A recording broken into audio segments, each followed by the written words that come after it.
తాటి ముంజలు రచన చింతపల్లి వెంకటరమణ గారు. తాళతరులు కల్పవృక్షములుగా జీవకోటికి సిరులు ఎండాకాలం మోపగా చరణం ఎన్నిటికో అవుతుంది రుణం తీర్చుటకు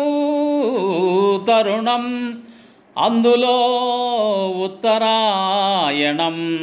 వేసవిలో వెలుపు తాటికాయలకు పిలుపు వాటి నుండి వచ్చే ముంజలు కాదు సాధారణ గింజలు సామాన్యుల నుండి సాధువులు ఋతువులు మనుషులు ఇష్టపడే మధుర గుళికలు ఊటీలో లేని చల్లదనం ఊయలలో లేని హాయితనం ఊరికే వచ్చిన క్రయం చేసిన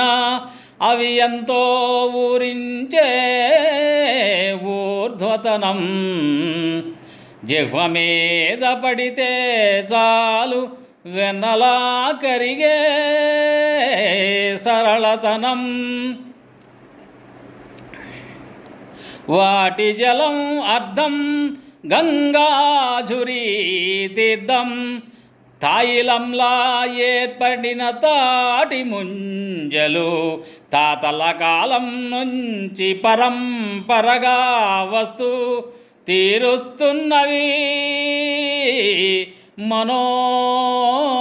మనోరథం.